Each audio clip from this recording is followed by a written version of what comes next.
Saya Sintia Rompas masih menemani Anda di Kompas Petang. Wakil Ketua Umum Partai Golkar Aceh Hasan menanggapi rencana pemanggilan Kaesang oleh KPK soal dugaan gratifikasi jet pribadi. Aceh menyatakan Kaesang bukanlah penyelenggara negara, jadi tidak bisa dikaitkan dengan objek penerima gratifikasi.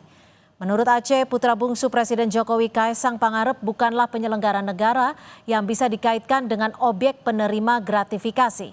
Namun soal pemanggilan Kaesang oleh KPK, ia mengembalikan sesuai dengan aturan yang berlaku. Kan gini, Mas Kaesang sendiri kan bukan sebagai penyelenggara negara. Jadi sebagai seseorang yang bukan penyelenggara negara, tentu beliau tidak termasuk dalam kategori yang terikat dengan aturan atau soal penggunaan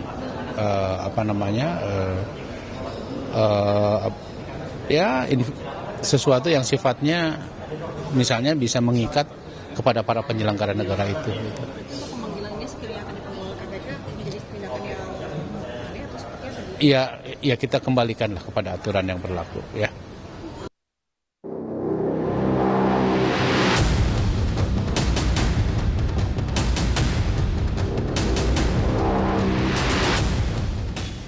Penggunaan jet pribadi untuk bepergian ke Amerika Serikat oleh anak bungsu Presiden Jokowi sekaligus Ketua Umum PSI Kaesang Pangarep dan istrinya Erina Gudono terus menuai sorotan. Komisi Pemberantasan Korupsi KPK berencana memanggil Kaesang untuk diminta klarifikasi penggunaan jet pribadi. Meski surat undangan tengah disiapkan, Wakil Ketua KPK Alexander Marwata menyatakan akan lebih baik jika Kaesang mendeklarasikan status jet pribadi yang dipakainya lengkap dengan bukti atau melaporkan dugaan gratifikasi ke KPK. Bukti pembayaran penting ditunjukkan supaya memberi kejelasan mengenai dugaan gratifikasi penggunaan jet pribadi yang digunakan Kaesang dan istrinya. Kami sih malah sebetulnya berharap kalau menyangkut fasilitas private jet itu saudara Kaesang sendiri yang mendeklar apakah fasilitas itu diberikan dalam rangka bisnis to bisnis yang bersangkutan itu selaku pemegang saham di salah satu perusahaan dan itu fasilitas dari perusahaan dan seterusnya. Atau kalau gratifikasi, bagaimana kalau yang bisa menganggap bahwa itu gratifikasi? Gampang, tinggal laporkan ke KPK. Kami nanti yang akan menetapkan. Kalau kami menetapkan bahwa itu gratifikasi, silakan ganti biayanya itu ke negara. Selesai. Sebelumnya, dosen Universitas Negeri Jakarta Ubaidillah Badrun melaporkan gaya hidup mewah putra bungsu Presiden Jokowi Kaesang Pangarep ke KPK. Ia meminta KPK mengusut harta kekayaan dan potensi gratifikasi pencucian uang dari harta Kaesang. Karena gaya hidup Kaesang dan istrinya Erina Gudono yang diduga sering menggunakan jet pribadi untuk bepergian hingga berbelanja barang-barang mewah. Gaya hidup mewah putra Presiden ini mengundang banyak pertanyaan. Lalu kami datang ke KPK untuk meminta kepada KPK agar laporan kami yang 2,5 tahun lalu lebih itu diungkap. Karena terkonfirmasi bahwa dugaan kuat pada waktu itu tentang tindak pidana pencucian uang, tindak pidana korupsi, gratifikasi, dan lain-lain itu diantaranya terkonfirmasi dengan peristiwa gaya hidup mewah ini. Saat ini publik menunggu keseriusan KPK untuk membongkar alasan di balik pemberian fasilitas jet pribadi kepada Kaesang Pangarep yang tengah menjadi sorotan. Tim Liputan Kompas TV.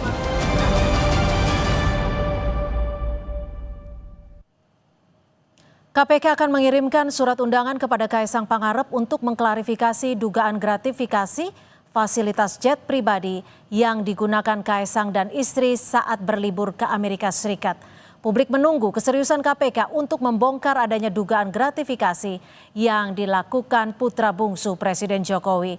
Saat ini sudah bergabung bersama kami Wakil Ketua KPK periode 2015-2019, sudah ada Bang Saud Situmorang. Selamat petang Bang Saud. Bang Saud, ini berawal dari postingan Erina Gudono, USA, here we go. dan juga berdampak akhirnya pada kemarahan publik, pada cibiran publik bahwa diduga adanya dugaan gratifikasi. Kalau melihat kasus ini sebenarnya ada tidak sih modus gratifikasi yang diberikan melalui ataupun via anak atau via keluarga? Ya, yang pertama harus dipahami adalah bahwa memang peranan keluarga di dalam pemberantasan korupsi itu cukup tinggi, terlebih baik itu dalam kaitan pasal yang lebih spesifik, umpamanya pasal 2 atau pasal-pasal lain yang lainnya yang bisa dikenakan kepada seorang terduga tindak pidana korupsi. Dalam hal ini keluarga itu sudah pasti.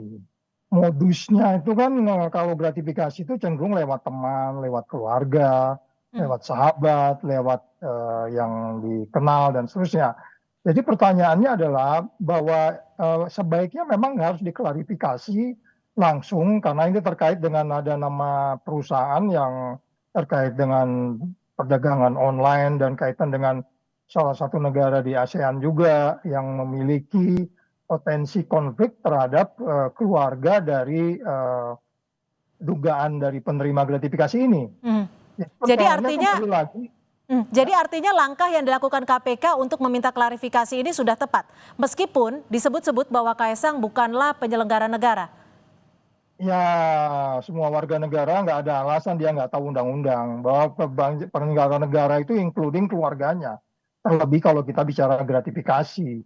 Kan kita udah sering menerima banyak yang sudah diproses bahwa gratifikasi itu masuk lewat istri, lewat anak, dan lain-lain.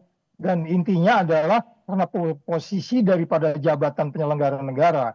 Enggak juga kalau saya tukang bakso, terus seseorang, orang high profile, memberi ke anak saya, ya kan, nggak mungkin itu loh. Jadi artinya tetap karena jabatannya. Dan itulah kenapa dalam daftar isian masalah ketika kita membuat undang-undang KPK, membuat undang-undang Tipikor, itu sudah disasar semuanya. Bahwa kaitannya adalah kaitan dengan keluarga itu menjadi bagian penting. Jadi kalau ada orang mengalami bahwa dia bukan bagian dari keluarga penyelenggara negara dan boleh menerima segalanya, kan kita sudah tahu semuanya itu ada motifnya. Lalu siapa saja nanti? Lalu nanti siapa saja Bang Saud yang akan diperiksa untuk mengklarifikasi kasus jet pribadi ini? Ya banyak, nanti termasuk kalau kemarin Boyamin menyampaikan bahwa sekitar 2021 ada MOU antara kota dengan kemudian penyelenggara swasta yang diduga memberikan penyelenggara pemerintah, nanti biar KPK yang memahami itu.